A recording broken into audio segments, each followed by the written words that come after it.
Toronto, sí, Toronto, Canadá, y es quien nos va a estar apoyando con este seminario, con esta unidad de aprendizaje. Vamos a hacer pues muchísimas gracias, Caro, y pues adelante.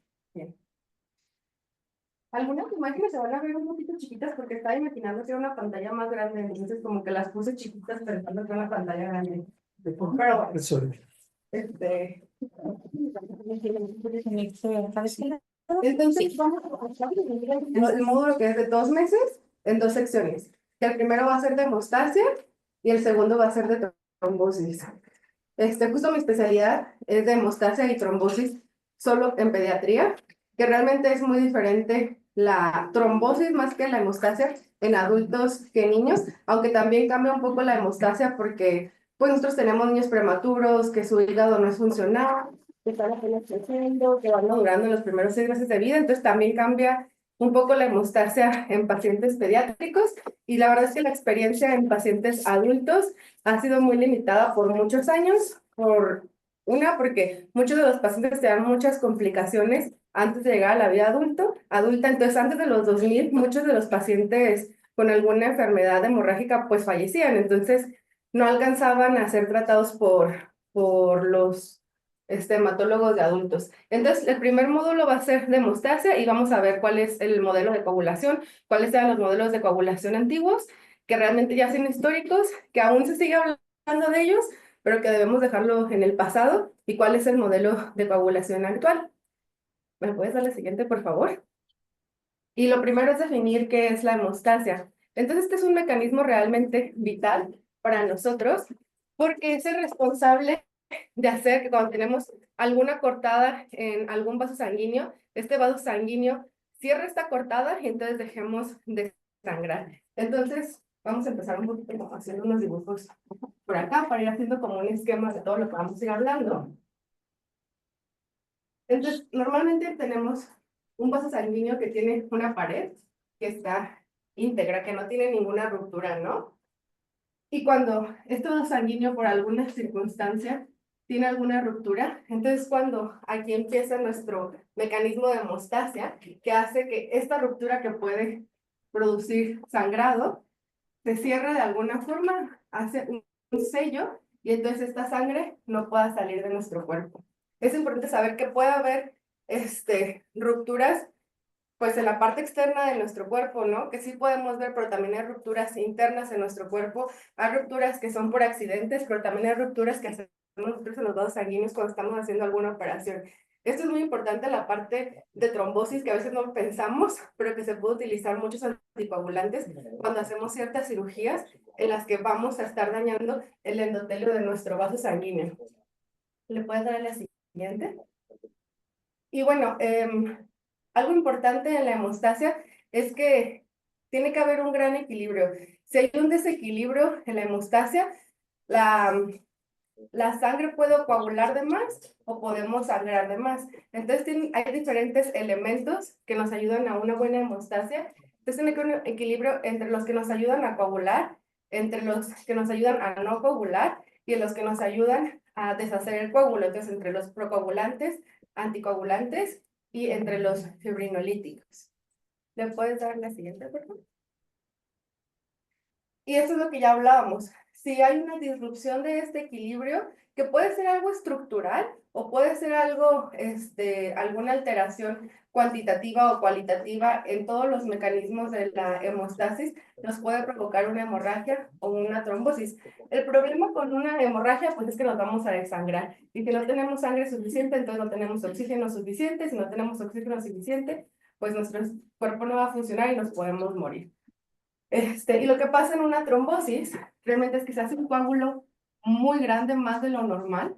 Entonces, si el flujo de sangre era continuo y nos llevaba también el oxígeno a diferentes partes del cuerpo, entonces esta sangre ya no va a poder circular donde tenía que llegar. Supongamos que tenía que llegar a los pulmones, ¿no? O al corazón, o a donde quiera que tenía que llegar. Esa sangre no puede pasar, entonces, pues tampoco hay oxígeno en nuestro cuerpo. Eso es la gran importancia de que no se formen trombos más grandes de lo normal. Y el conocimiento que teníamos de la hemostasia cambió muchísimo en las últimas 2 décadas, porque antes, bueno, las investigaciones no se hacían como se hacen ahora, ¿no? Entonces, inicialmente las investigaciones se hacían sin células, o sea, se hacían sin plaquetas, eran como cosas más fáciles de hacer, que no se puede hacer en ese tiempo. Entonces eran sistemas in vitro que nos dieron como la ilusión de cómo podía ser la hemostasia, pero realmente no nos clarificaron al 100% cómo era la hemostasia, hasta más recientemente que hay nuevas técnicas que nos dejan ver realmente cómo funciona la sangre con, en una como, pues sí, en vivo en vez de in vitro, y podemos tomar imágenes in vivo de lo que está pasando en la hemostasia. Entonces, con estas nuevas técnicas que se han desarrollado en los últimos años, surgió un nuevo modelo de coagulación en el que se integran las células y no nada más las moléculas. El modelo antiguo de la coagulación, que era la cascada de la coagulación, realmente en ninguna parte decía que las células tenían un papel importante, pero en este nuevo modelo de coagulación las células tienen un papel muy importante y eso es lo que vamos a ir desarrollando a lo largo de esta hora. ¿Se puede dar? Inicialmente, antes de la cascada de coagulación, se creía que cuando teníamos una cortada aquí, lo que hacía que empezara la coagulación era el aire. Eso era hace muchísimos años, pero bueno, después se dieron cuenta, siguiente, más o menos en el siglo XIX, que realmente no era algo externo como el aire lo que provocaba la coagulación, sino que era algo interno en la sangre lo que provocaba la coagulación, pero realmente no sabían qué era a principios del siglo XIX, siguiente, y hasta el siglo XX es cuando ya se empiezan a encontrar los factores de la coagulación, se sabe lo que es la trombina alrededor de 1940, 1950. Al irse encontrando diferentes moléculas que ayudaban a la coagulación, se les fueron dando distintos nombres. Por eso es que vemos que el factor, bueno, ahorita vamos a ver por qué el factor 9 empieza antes que el 8 y el 2 es hasta el último, ¿no? Uno pensaría que el primer factor de la coagulación va a ser el 1, y luego el 2 y luego el 3. Pero a estos factores de la coagulación se les fueron dando nombres dependiendo cuál se descubrió primero.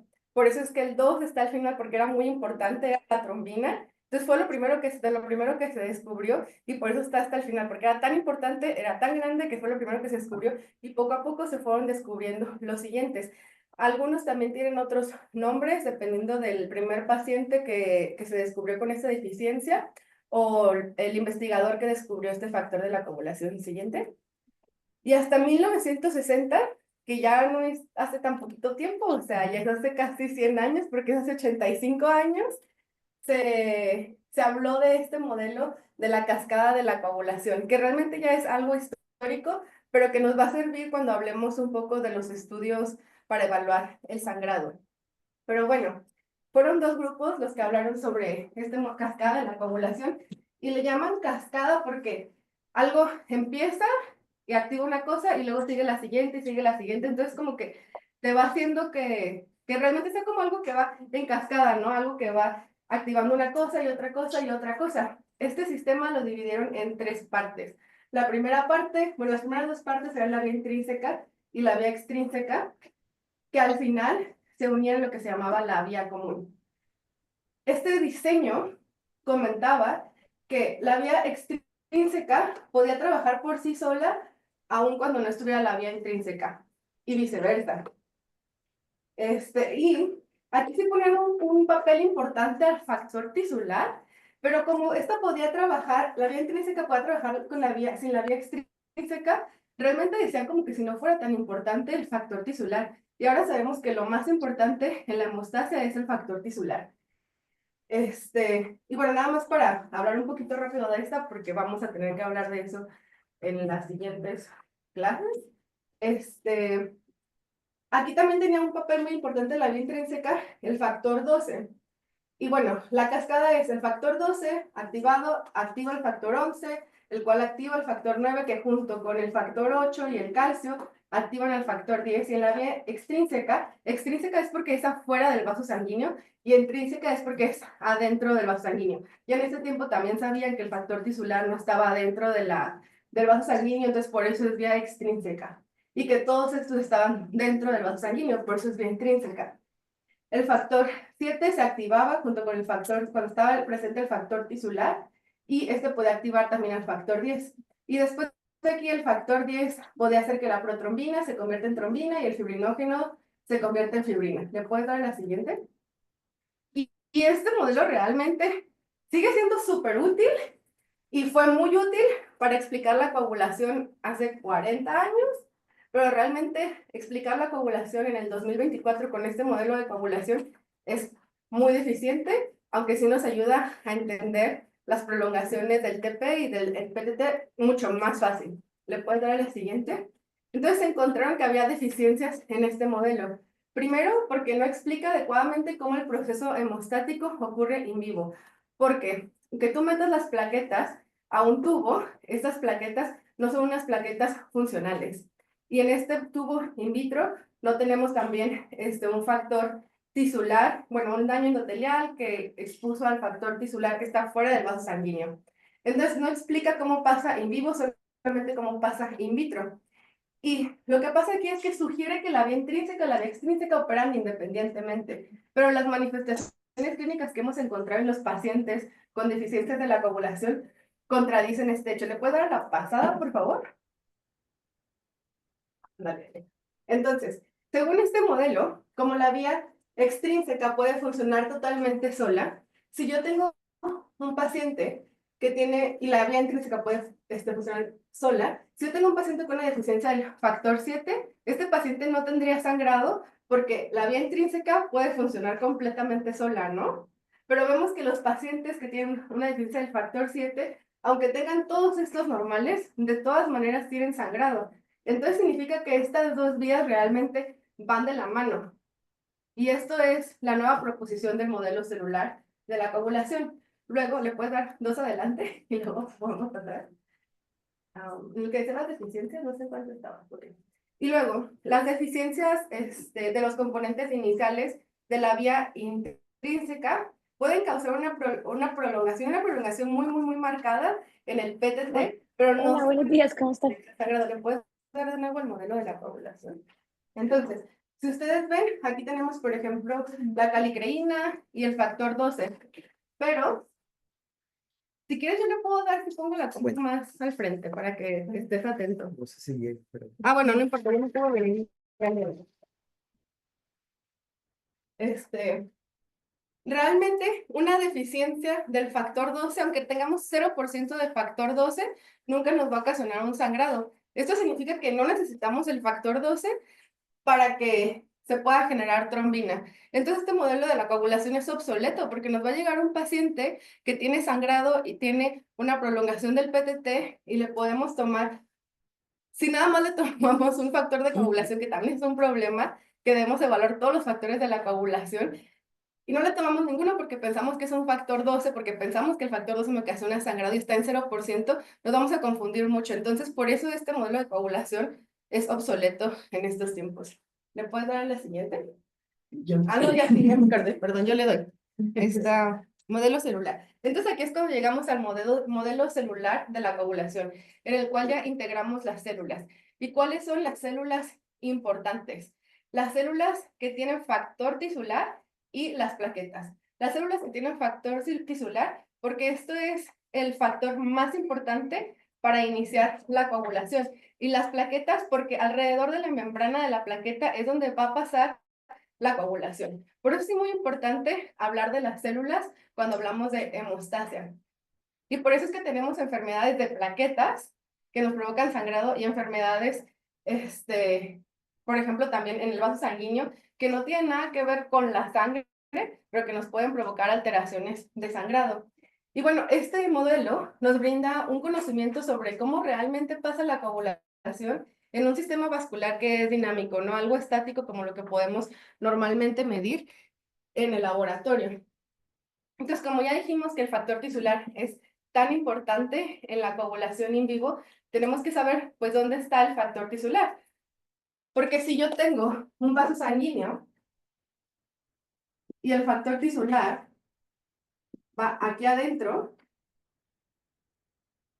entonces la coagulación puede activarse, y activarse, y activarse, y activarse. Entonces me va a formar un trombo aquí y otro acá. Y entonces la persona va a tener un coágulo en el corazón, y un coágulo en la pierna, y un coágulo en la cabeza, ¿no? Si el factor tisular está por todas partes adentro de mi vaso sanguíneo, pero realmente el factor tisular no está adentro de mi vaso sanguíneo.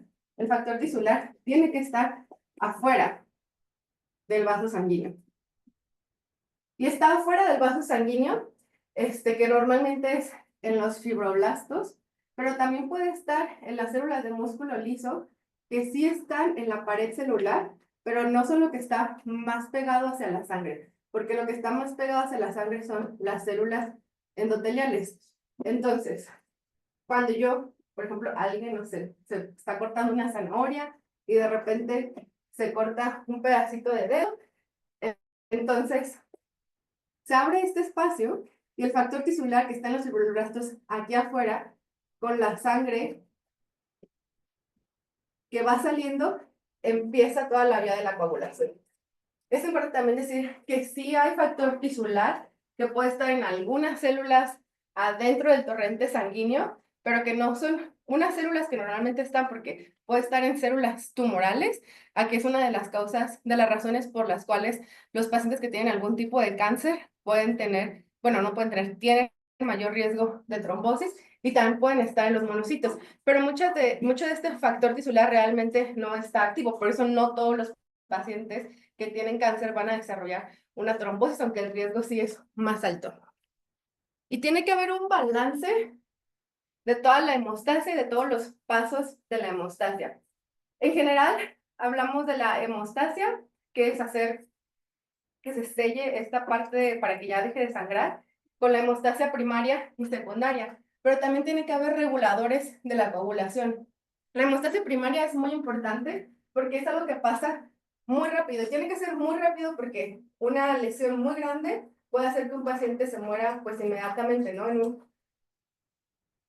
Por ejemplo, que les corten la carótida, ¿no? O con algo grande, que es una lesión muy grande, pues se puede morir inmediatamente. Entonces,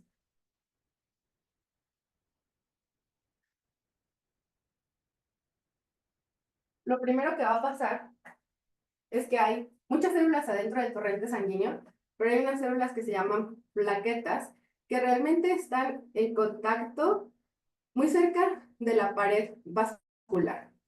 Y estas células van a ser unas de las primeras que van a ir hacia nuestro vaso sanguíneo. Pero antes de que pase esto, bueno, yo hubo una cortada, y lo primero que tiene que hacer nuestro vaso es hacer,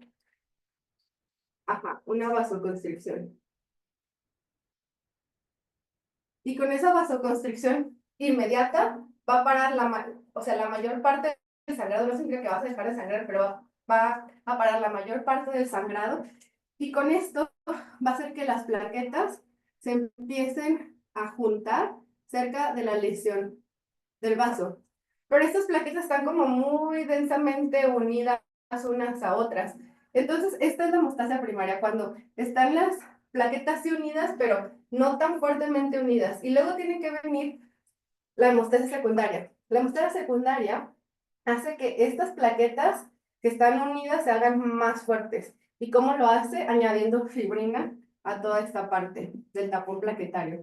Entonces, al hacer la fibrina, al unirse la fibrina y unirse la fibrina con la misma fibrina, hace que este tapón plaquetario sea muy resistente.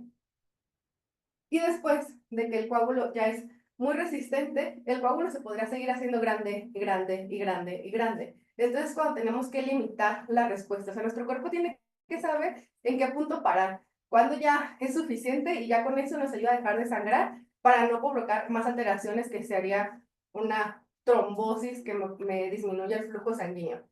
Y después también el cuerpo tiene que ser inteligente para decir en qué momento tengo que deshacer este coágulo, porque este coágulo no se puede quedar ahí para siempre. Entonces, cuando viene la fibrinolisis, que empieza a deshacer la fibrina, ¿no? Y ya lo deshace la fibrina.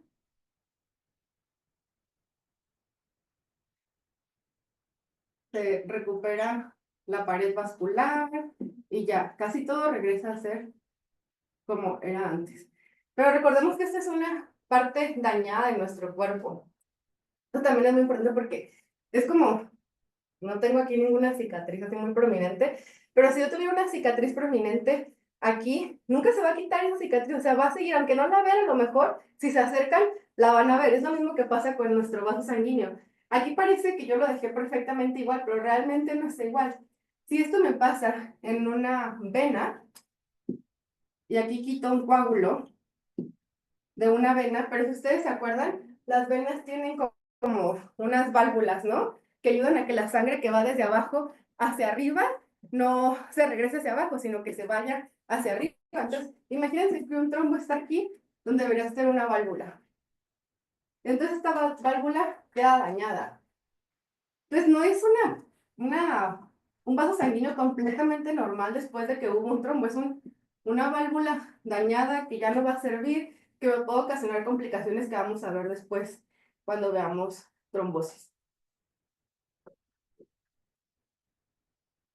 Y hablando de la hemostasia primaria, que es el primer evento del que vamos a hablar, tiene fases secuenciales, pero no es que realmente pase una y luego 10 minutos después pase la otra, sino que empieza una fase y al mismo tiempo que empieza esa fase, empieza la siguiente y luego empieza la siguiente. Entonces se van uniendo todas.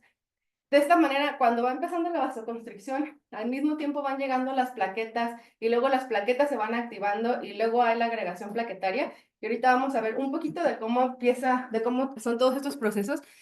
Realmente si hablamos a detalle de todos estos procesos podríamos tardar horas y horas y horas, entonces va a ser como algo básico.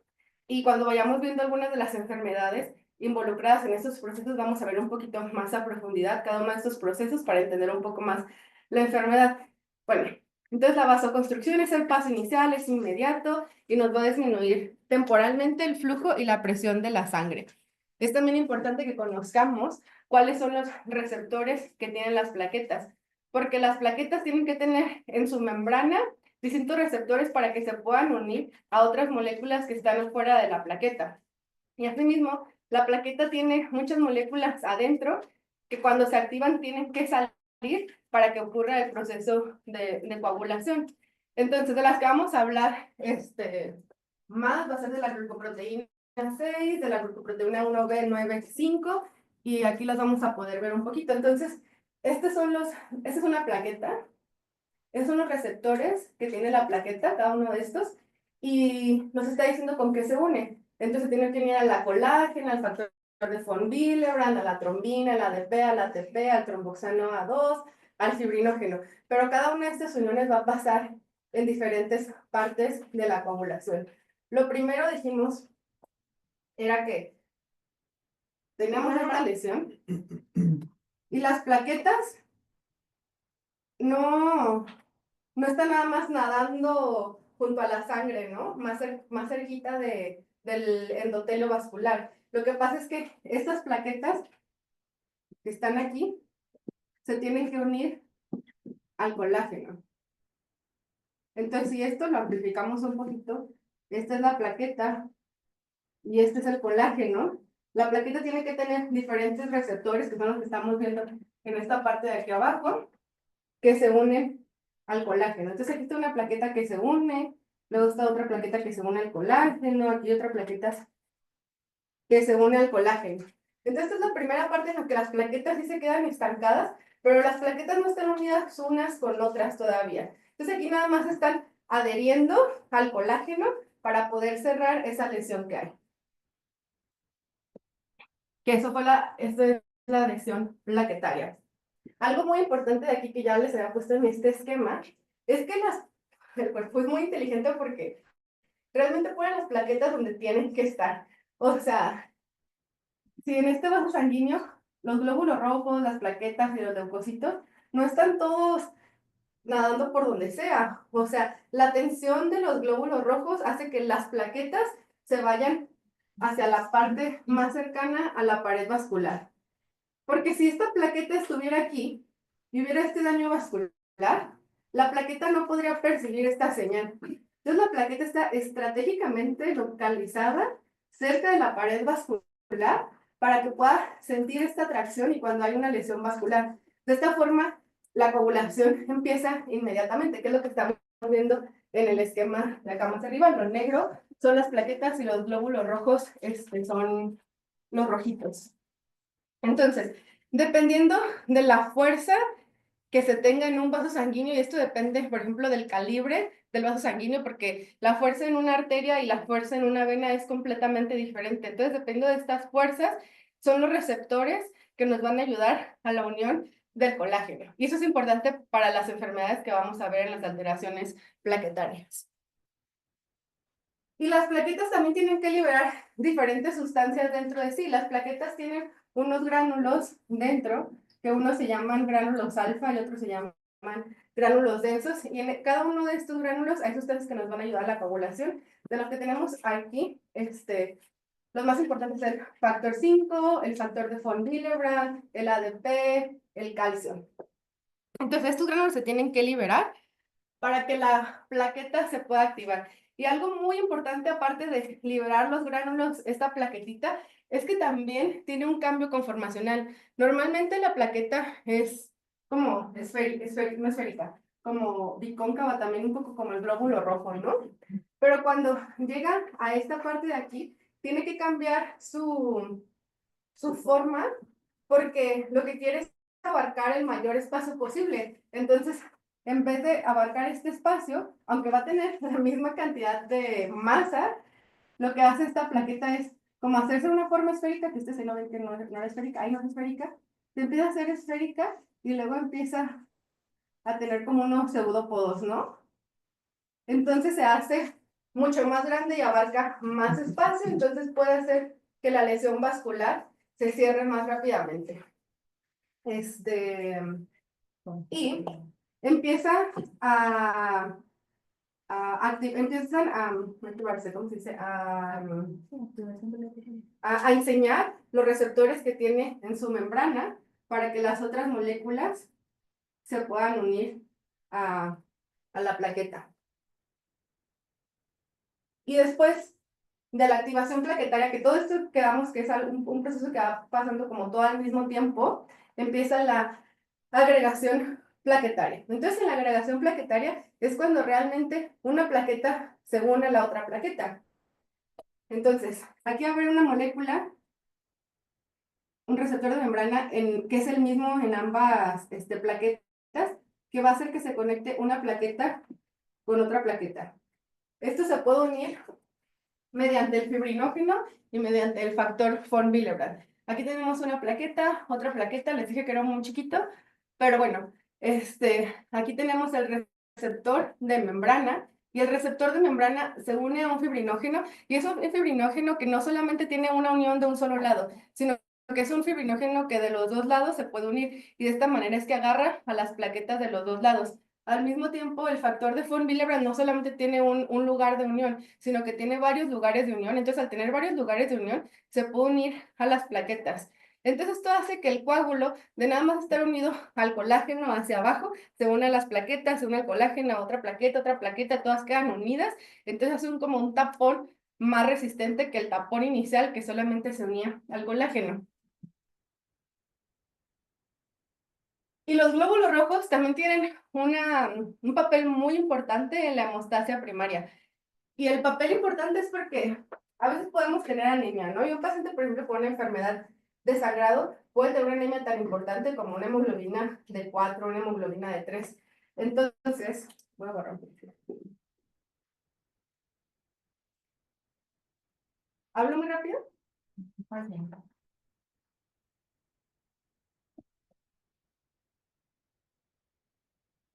Decíamos que las plaquetas, por la fuerza de los glóbulos rojos, las plaquetas van a quedar en esta parte. Y normalmente tenemos así de glóbulos rojos, o sea, tenemos muchos glóbulos rojos, pero no tantísimos, ¿no? Entonces hacen que las plaquetas sí vayan quedando aquí. Pero si yo le quito este glóbulo rojo, y porque me quedé con 3 de hemoglobina, entonces las plaquetas, en vez de ir en la periferia, las plaquetas van a empezar a estar en todas partes. Y entonces no van a recibir los estímulos. Y entonces el paciente que ya tiene una enfermedad sanguínea, todavía con la anemia, estamos provocándole que la probabilidad de que haga una buena hemostasia sea todavía más pobre. Entonces, por eso es muy importante no tener a un paciente con anemia, y menos a un paciente que tiene una enfermedad de sangrado, porque la anemia le ocasiona mucho más sangrado. Y al mismo tiempo, si yo pongo glóbulo rojo, glóbulo rojo, glóbulo rojo, glóbulo rojo, o sea, un hematócrito súper alto, una policitemia, entonces el flujo de sangre ya no va a ser tan fluido como normalmente debe ser, y el flujo de sangre va a ser súper lento. Y entonces hay una éstasis. Y al haber esta éstasis, entonces también el sistema de coagulación se activa y entonces también puede haber trombosis. Entonces por eso es tan importante que la hemoglobina esté dentro de parámetros normales, tanto para no sangrar como para no provocar trombosis. Y bueno, también las enfermedades de los glóbulos rojos que tienen cambios como en la forma de los glóbulos rojos, por ejemplo, una anemia sideroblástica. La diferencia en la forma de los glóbulos rojos también hace que el flujo no sea normal y que puedan tener más riesgo de algún tipo de trombosis. Y luego nos vamos a pasar a la hemostasia secundaria. Entonces, la hemostasia secundaria sí tiene que ver con plaquetas, pero la plaqueta no es la que tiene el papel esencial. La plaqueta es importante aquí porque la coagulación va a pasar alrededor de la plaqueta, o sea, la plaqueta, pero en su membrana. Y lo más importante de la hemostasia secundaria es que vamos a tener una serie de procesos que al final van a formar fibrina y más al final van a hacer que estas fibrinas se interconecten. Para entender la hemostasia secundaria tenemos que saber que hay diferentes tipos de moléculas. Lo más importante son los factores de coagulación, que son unas proteasas de serina, y esas proteasas de serina rompen partes de una molécula. Y antes de tener de poder estar activadas y poder romper algo, está en una forma inactiva, y esta forma inactiva son los simógenos. Entonces, un simógeno se va a convertir en una proteasa de serina, y muchas veces vamos a necesitar cofactores para que estas moléculas puedan funcionar. Este tipo de cofactores son el calcio, el factor 5 y el factor 8 y el factor tisular. Y luego tenemos otro tipo de simógeno que en vez de cortar va a unir. Y este va a ser el factor 13, porque recordemos que el factor 13 nos ayuda en la vía final de la coagulación, y en vez de romper, une cosas, ¿no? Une la fibrina. Y para la hemostasia secundaria también necesitamos el fibrinógeno. El paso final de la hemostasia secundaria y lo más importante es generar trombina a partir de la protrombina, gracias a todos los pasos que vamos a ir viendo en las siguientes diapositivas. La coagulación va a pasar en membranas como las plaquetas, los monocitos y en las células endoteliales. Y como dijimos, algo de lo más importante en la coagulación al principio es el factor tisular y al final es la trombina. Y es muy importante saber que la trombina tiene diferentes propósitos. El primer propósito es catalizar reacciones que van a promover la coagulación, pero también la trombina misma nos va a ayudar a limitar la coagulación. Entonces la trombina nos dice, sí, sí, sí, coagula, pero luego también dice, ya coagulaste, además ya no coagules. Es importante conocer en dónde se producen todos estos simógenos y estas proteasas. Entonces, todos los simógenos de la proteasa se van a producir en el hígado. El factor 8 se produce en células endoteliales. El factor 5 también se produce en el hígado, pero mayoritariamente se produce en las plaquetas. Esto es muy, muy, muy importante porque en una deficiencia del factor 5, el tratamiento cambia, al tratamiento que tú le puedes dar a todos los demás déficits de la coagulación. El factor tisular se va a expresar en fibroblastos, que ya hablamos de eso, en células de músculo liso. Eso es importante para evaluar cuando tenemos también varias deficiencias de la coagulación, porque pueden ser varias deficiencias de la coagulación provocadas por una alteración genética, pero también puede ser una deficiencia de la coagulación porque la plaqueta no sintetiza factor 5, o porque el hígado no sirve en su totalidad y no produce ninguno de los factores de la coagulación. Si nosotros sabemos qué se produce en qué parte del cuerpo, podemos saber cuáles factores de la coagulación pedir para estar seguros que no es una múltiple deficiencia de la coagulación heredada, sino que es una deficiencia múltiple de la coagulación por un problema, por ejemplo, hepático. Luego, también tenemos que saber que los factores de la coagulación no están activos así nada más, sino que tienen un proceso de activación, un proceso de creación. Y para que estos factores de la coagulación sirvan, tiene que haber una gamma carboxilación de su N-terminal con un cofactor que se llama vitamina K. Por eso es que ponemos vitamina K cuando el niño nace, porque el niño es deficiente de vitamina K y en los siguientes meses va a seguir siendo deficiente de vitamina K y necesita la vitamina K para que sus factores de coagulación sirvan. Si un niño no tiene vitamina K, entonces es probable que tenga algún, si no le ponemos vitamina K cuando nace, es probable que tenga sangrado en los siguientes días y el tratamiento va a ser realmente nada más darle vitamina K. Y bueno, algo importante también en la vitamina K es que hay anticoagulantes que inactivan a la vitamina K, entonces al inactivar la vitamina K, entonces vamos a disminuir la coagulación. Y esto nos ayuda pues como para el tratamiento de la trombosis. Hay 3 complejos importantes. Yo sé que si leen de muchísimas partes el modelo celular de la coagulación, nos pueden hablar de 10 complejos, o sea, muchísimos complejos, pero realmente los complejos más importantes son 3. El primero es el complejo de factor tisular, que sería lo que antes se llamaba la vía extrínseca, que es cuando se une el factor tisular con el factor 7 activado. Luego está el complejo de NASA, que incluye el factor 7 con el factor 9. Y luego el complejo protrombinasa, que ya es el último, que es el factor 5 con el factor desactivado, que es lo que ya realmente nos va a ayudar a producir trombina. Y el modelo de la coagulación, el celular, nos dice que hay 3 fases. El primero es la iniciación, el segundo es la amplificación y el tercero es la propagación. Pero igual que la hemostasia primaria, aunque sí es un paso secuencial, son pasos que se van sobrelapando el uno con el otro y realmente los pasos en la iniciación son muy parecidos al de la propagación, nada más que en vez de generar poquita trombina, nos genera un montón de trombina. Entonces vamos a ver primero la iniciación y ese es el modelo celular de la coagulación, que se parece un poco al modelo de cascada de la coagulación. Si nosotros vemos esta parte, sería la parte de la vía extrínseca. Si vemos esta parte, sería la vía intrínseca y luego por acá está la vía común. Pero si ustedes ven, en la vía de la coagulación era uno pasa al otro, uno pasa al otro y uno pasa al otro. En cambio aquí, nada más por poner algún ejemplo de alguna vía que tenga muchas vías, por ejemplo aquí, la trombina hace que el fibrinógeno se convierta a fibrina, pero también la trombina hace que el factor 13 de estar en un estado inactivo pase a un estado activo. Pero también la trombina hace que el factor 7 se active, pero también la trombina hace que el factor 11 se active. Entonces, esta es la gran diferencia del modelo celular, que todo pasa al mismo tiempo y que no nada más es uno, que pasa al otro, que pasa al otro. Y en este modelo sí nos explicamos por qué un paciente que tiene una deficiencia del factor 7 sí tienen sangrado, aunque todo lo demás esté completamente normal. Bueno, pero la hemostasia secundaria, la iniciación. La hemostasia secundaria va a iniciar justo en el sitio de la lesión vascular, o sea, justo donde hubo una ruptura del vaso sanguíneo, aquí es donde va a pasar.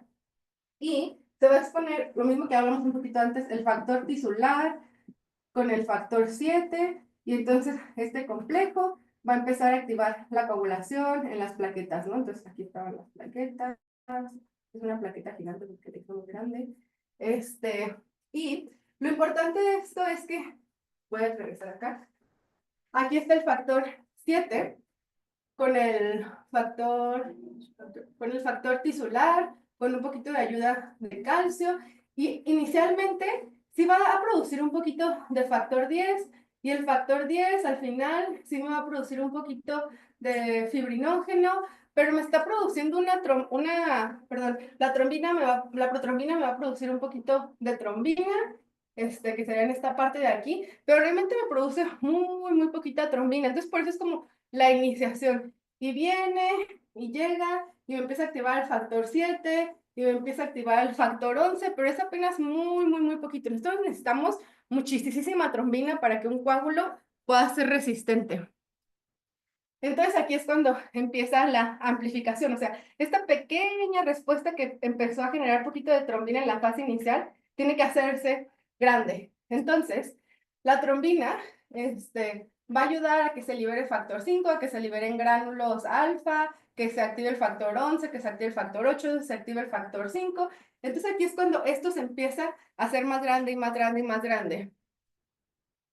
Y luego viene la fase de la propagación, que también ocurre en las plaquetas activadas, y que al final la propagación es cuando todo esto que estamos viendo aquí de poquito en poquito se fue haciendo mucho, mucho, mucho, mucho, mucho, mucho. Entonces se generó una cantidad masiva de trombina, y cuando se genera esta cantidad masiva de trombina, entonces se puede generar una cantidad masiva de fibrinógeno, y cuando se produce esta cantidad masiva de fibrinógeno tenemos muchísimas fibrinas, y entonces luego las fibrinas se empiezan a unir una con otra. Dependiendo del tipo de enlaces que hagan las fibrinas unas con otras, es la resistencia del coágulo. Y algo muy importante es el final de la coagulación, que aunque ya hay fibrinas, tenemos que hacer que estas fibrinas se unan unas con otras gracias al factor 13, y entonces el coágulo ya es un coágulo súper fuerte, que ya no es tan fácil deshacerlo. Y aquí es cuando realmente termina lo que podríamos decir la hemostasia. Pero aquí es importante, vamos a hablar un poquito, vamos a meter un poquito del sistema de contacto. El sistema de contacto es la parte inicial de la cascada de la coagulación en la vía intrínseca, que era la calicreína y la precalicreína y el factor 12. Eso es a lo que llamamos el sistema de contacto. Esto era importante in vitro porque cuando tenemos...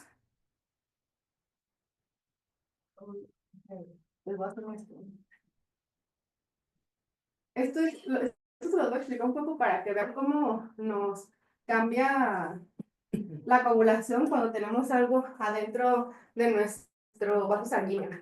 Normalmente, nuestro vaso sanguíneo no tiene nada adentro, ¿no? Pero supongamos que tenemos un niño que tiene una enfermedad cardíaca y que nació con esta enfermedad cardíaca. Entonces, una forma de reparar una enfermedad cardíaca es meter un catéter por una de las arterias, ¿no? Entonces, le metes un catéter, por aquí va el catéter, hasta donde tengan que llegar, hasta donde tengan que reparar. Este catéter es algo extraño a nuestro cuerpo. Cuando nosotros le metemos algo extraño a nuestro cuerpo, lo que el cuerpo hace es, esto no es lo normal de la sangre, y lo empieza como a percibir como si fuera un daño al endotelio, porque siente algo que no sentía antes. Entonces, al sentir algo que no sentía antes, empieza a coagular. Por eso es que es más frecuente que los pacientes que tengan algún tipo de cirugía, que se mete algún catéter o algún catéter venoso central adentro, produzcan trombosis. Pero bueno, todo esto para explicar que aquí el sistema de contacto sí es muy importante, y el factor 2 es muy importante. Y por eso es que cuando hacíamos los estudios antes de coagulación, la vía de contacto era muy importante, porque están en una superficie extraña. Entonces la coagulación se activaba también porque la sangre estaba en contacto con esta superficie extraña, y el factor 2 era súper importante en esta parte. Pero cuando tenemos un vaso sanguíneo intacto, o con una lesión vascular, el factor 12 no tiene absolutamente nada que ver con la coagulación. Tiene que ver con la trombosis, pero no tiene nada que ver con la coagulación. Entonces, toda esta parte de aquí realmente no importa para que se pueda detener un coágulo. No sé, creo que eso me lo pasé en alguna otra parte, pero de hecho hay mamíferos que ni siquiera tienen el gen para el factor 12. Entonces, si no tienen el gen para el factor 12 y de todas maneras coagulan bien, significa que el factor 12 no importa. Voy a hablar un poquito del factor 12 aquí porque a lo mejor no vamos a tener tiempo de hablar del factor 12 cuando hablemos de las deficiencias raras de la coagulación, porque no es una deficiencia rara de la coagulación. Hay el PTT que se hace en el laboratorio, en laboratorios, que con un poquito de factor 12 que tengas deficiente, te va a alargar muchísimo el PTT. Entonces, uno puede pensar de que no, pues es una hemofilia súper grave, ¿no? Porque el PTT está de 100, o sea, y no, es solamente porque poquitito que no tengas de factor 12 te alarga el PTT. Entonces, factor 12 esas preguntas se la preguntan en el examen de consejo, nada que ver con sangrado, o sea, nada que ver. Hay también unos artículos que deficiencia de factor 12 se asocia a trombosis, pero no es realmente que la deficiencia del factor 12 se asocia a trombosis, sino que sí tiene que ver con la trombosis, pero cuando hay algo interno que normalmente no debería estar internamente de una arteria o en una vena. Y bueno, entonces tenemos que parar este coágulo que se formó en algún punto y tiene que haber reguladores de la coagulación. Hay 3 vías que regulan la coagulación. La primera es la inhibición de la vía del factor tisular, o sea, obviamente si tú inhibes lo más importante de la coagulación, que es el factor tisular, pues se va a disminuir la coagulación. La antitrombina y el sistema de la proteína C. En esta parte vamos a empezar a hablar un poquito más de los problemas que nos pueden causar trombosis más que sangrado. Todo lo que estamos hablando en esta hora, que ha sido súper rápido, es como la base para entender realmente toda la hemostasia y toda la trombosis. Si nada más nos aprendemos la vía de la coagulación, el sistema celular, podemos realmente saber cuál es el problema y cómo tratar cualquier enfermedad de la coagulación. Y bueno, vamos a hablar primero cómo se inhibe el factor tisular. Y el factor tisular, bueno, esta molécula que se llama TFPI, entonces va a inhibir directamente al factor 10. Entonces inhibe el factor 10, inhibe el factor 9, y es muy importante saber que el TFPI necesita la proteína S, igual que la proteína C, necesita la proteína S, esta vía también necesita a la proteína S. Esta vía es muy importante porque es una de las vías que nos está ayudando a tener un mayor conocimiento de cómo tratar la hemofilia en casos que no se pueda tratar con las terapias más comunes. Luego tenemos la antitrombina, que la antitrombina nos va a inhibir a las proteasas de serina, que quedamos que las proteasas de serina son básicamente todos los factores de la coagulación. Entonces me va a inhibir al factor 7, al factor 10, al factor 9, al factor 2. Aquí tenemos la antitrombina, que se une al factor 9 o que se une al factor 10 y me inhibe la generación de trombina, o la generación de factor 10 y por ende la generación de trombina. La antitrombina es muy importante la antitrombina es muy importante conocerla, porque también es algo muy importante cuando vayamos a hablar de trombosis y de todos los anticoagulantes, porque hay muchos anticoagulantes que no van a servir si no tenemos suficiente antitrombina, porque la antitrombina se une a esto, depende de qué tan grande sea la molécula, es que tanto como que la abraza y cuál es su actividad. Pero eso también lo podemos desarrollar un poco más después, nada más ahorita que conozcan que la antitrombina pues regula la coagulación. Luego otro de los reguladores de la coagulación es el sistema de proteína C y de la proteína S. Es importante también saber que la proteína C y la proteína S también dependen de la vitamina K. Y aquí tenemos una proteína C que está inactiva y una proteína C que está activa. Entonces, la proteína C se une al factor 7 activado y al factor 5 activado y hace que la coagulación termine. Aquí algo importante es que podemos tener resistencia a la proteína C. Entonces, si yo tengo una proteína C normal, pero tengo una alteración en el factor 5, por ejemplo, factor 5 Leiden, que cambia nada más una pequeñita parte del factor 5, pero hace que tenga una resistencia a la proteína C. Entonces, en vez de parar la coagulación, hace que la coagulación siga y siga y siga y siga y siga, porque no existe proteína, o sea, existe proteína C, pero no sirve, no sirve. Entonces, coagula. Entonces, los pacientes que no tienen proteína C o que tienen resistencia a la proteína C van a tener mayor trombosis. Y bueno, la proteína C es ayudada por la proteína S para que pueda funcionar. Otro regulador de la coagulación es el alfa-2 macroglobulina, que también inactiva algunas de las proteasas. Y ahora vamos a hablar de la fibrinolisis, que ya es la última parte, que nos quedan 9 minutos, entonces esto tiene que ser muy rápido. La fibrinolisis es realmente romper la fibrina. Y cuando rompemos la fibrina tenemos productos de degradación de la fibrina, que el más conocido, el que sí podemos medir en casi todos los hospitales, es el dímer-OD. ¿Y cómo vamos a hacer que se rompa la fibrina? Para que se rompa la fibrina necesitamos esta molécula muy importante, que es la plasmina. Y la plasmina es la forma activa del plasminógeno. Entonces tenemos que hacer que el plasminógeno se active a plasmina. ¿Y cómo lo hacemos? Con estos dos que tenemos aquí, que es con el TPA y con el UPA. Que tenemos TPA y UPA nosotros mismos en nuestro cuerpo, pero como en cantidades limitadas para que no nos anticoagule de más, ¿no? Pero también es importante que sepamos que uno de los tratamientos durante las trombosis puede ser el TPA y el UPA, pero exógenos. ¿Ok? Después de, bueno, esto es igual a TPA y UPA. No se los voy a hablar porque ya tenemos poquitos minutos por si hay algunas preguntas. Otro de los inhibidores de la activación del plasminógeno es el PAI-1, pero también tenemos al TAFI. Y entonces aquí en vez de hablar de trombosis, aquí volvemos a hablar de sangrados, porque hay deficiencias de la vía fibrinolítica. Entonces, si yo no puedo deshacer mi fibrina, entonces, más bien, tenemos un inhibidor de la activación del plasminógeno que puede ser PAI-1 o el TAFI. Pues aquí está el TAFI y el PAI está por aquí. Entonces, el PAI va a inactivar al TPA. Recordemos que el TPA hace que el plasminógeno se convierta en plasmina.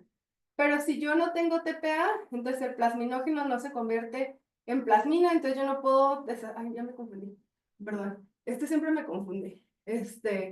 Si yo no tengo PAI, entonces, no puedo inactivar al plasminógeno.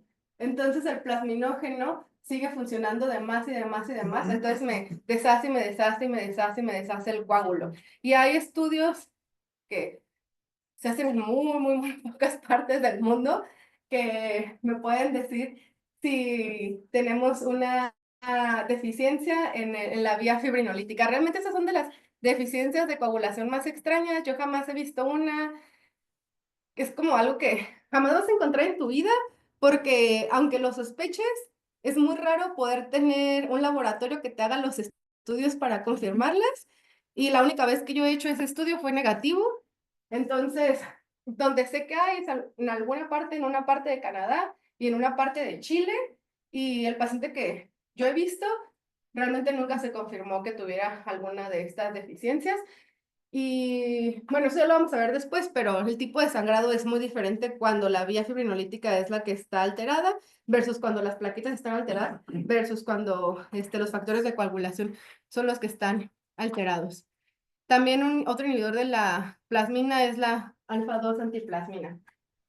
Y bueno, eso sería todo referente a lo más básico de la hemostasia, que claro que en las clases que siguen vamos a ver como cosas más importantes de cada una de estas. Por ejemplo, cuando veamos hemofilia, vamos a ver cosas del factor 8 y del factor 9, ¿no? Cuando veamos enfermedad de von Willebrand, vamos a ver un poquito más del factor de von Willebrand, dónde se produce, a qué va unido y todo eso. Ojalá les haya quedado un poquito claro. Si tienen alguna pregunta, me la pueden hacer. Quería que fuera como algo más o menos como general y que no fuera como tanto hablar de cada molécula, porque si no vamos a poner como el concepto general de esta plática que solo es una hora. Preguntas, comentarios. Ahora sí, porque si no preguntan, vamos a preguntar. Hay un modelo que salió en 2023 que es el modelo integral de la coagulación, que integra lo del sistema inmunológico y el sistema de inflamación. Sí, también va toma en súper cuenta los unido. DAS. Pero es como apenas salió la propuesta en el 2023 y todo eso. Sí, realmente creo que cuando uno habla de hematología, no puedes quitar la inmunología y la reumatología de ahí, pero es como va el avance de todo esto y podemos hablar un poco más de eso cuando lleguemos a la parte de trombosis que se asocia a todo lo inmunológico, ¿no? Porque todos los pacientes que tienen alguna alteración inmunológica, hablemos de síndrome de antifosfolípidos, de esta intestinal, ¿cómo se llama? Sí, Crohn, Gussi, todo ese tipo de cosas, lupus, todo esto me altera mi coagulación y tienen mayor riesgo de tener trombosis. Entonces sí va súper unido y yo creo que es algo que todavía no se ha hablado tanto, pero que en los próximos años se va a hablar y que realmente en lugares que están especializados en trombosis, sí es un súper tema y nunca puedes quitar al reumatólogo del hematólogo porque vamos súper unidos y cualquier enfermedad que te provoque trombosis, tú tienes que, en niños más que nada, pues tienes que pensar que puede tener un problema reumatológico, o sea, que sí, no se puede quitar uno del otro y en los siguientes años creo que va a ser como todavía más importante. Sí. ¿Alguna otra cosa, chicos? Pues muy bonita tu explicación. Yo creo que nos queda muy Qué claro bueno. este nuevo Ojalá, modelo de sí. la coagulación. Claro. Sí, la verdad es que yo me acuerdo los primeros años que empecé a leer la coagulación, cuando estaba en pediatría, y que todavía, aunque no debería ser, nos basábamos más en la cascada de la coagulación, pero realmente ya es algo que tenemos que ir dejando todos nosotros, porque pues son los nuevos hematólogos, los nuevos oncólogos, entonces hay que tener esta información aquí. Y nada más no me acuerdo qué es lo que sigue en la siguiente clase, si es una o es otra. Es la de lo clínico, cómo saber si un paciente tiene sangrado, ¿verdad? Sí. Entonces, la siguiente clase vamos a ver cómo, qué tipo de preguntas le tenemos que hacer al paciente para saber si realmente tiene una enfermedad que le provoque sangrado o si es un sangrado normal. Vamos a hablar de los cuestionarios que se tienen que hacer para las mujeres que tienen sangrado menstrual abundante, que es demasiado importante. También hay unos que son viejitos, unos que son nuevos. Los nuevos son un poco más complicados porque toman el tamaño de la toalla, porque una toalla gigante, una toalla chiquita. Entonces a lo mejor es un poco más complejo, pero también existen. Y los cuestionarios que se hacen como de base para los pacientes que tienen o que estamos escuchando que tienen un sangrado en general. Y también un poco de la historia clínica, que preguntarle a los papás sobre si ellos tienen sangrado, porque muchas veces diagnosticamos el sangrado en el niño, pero el papá y la abuelita y las abuelas tenían sangrado, ¿no? Entonces es lo que vamos a ver la siguiente clase. En un ratito más le digo a la doctora, les voy a enviar les voy a enviar el nuevo libro, pero por favor no se lo envíen a nadie más porque tiene mi nombre ahí, de hemostasia y trombosis pediátrica de Sick Kids, pero tiene mi nombre, entonces yo se los paso a ustedes, pero si ustedes se los pasan a alguien más, todos van a saber de dónde viene, Sí. porque todas las hojas lo tienen. Entonces nada más no lo pasen y quería por eso comentárselo justo aquí en persona.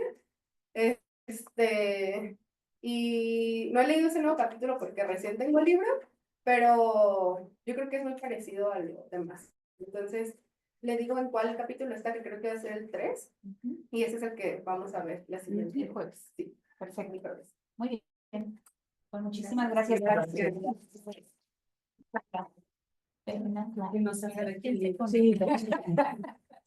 Roberto Byron, en el mercado. No, Gabriela puso un poco de desarrollo de la coagulación, pero no íbamos a alcanzar, entonces ya por eso no lo mencioné. Está bien, y luego ya con el libro, sí, que lean el tema. Así del desarrollo, ¿no? Que Ayer al final tiene un poco de la mostaza del desarrollo. Que también es Vas a pasar con tus cosas. Sí. sí.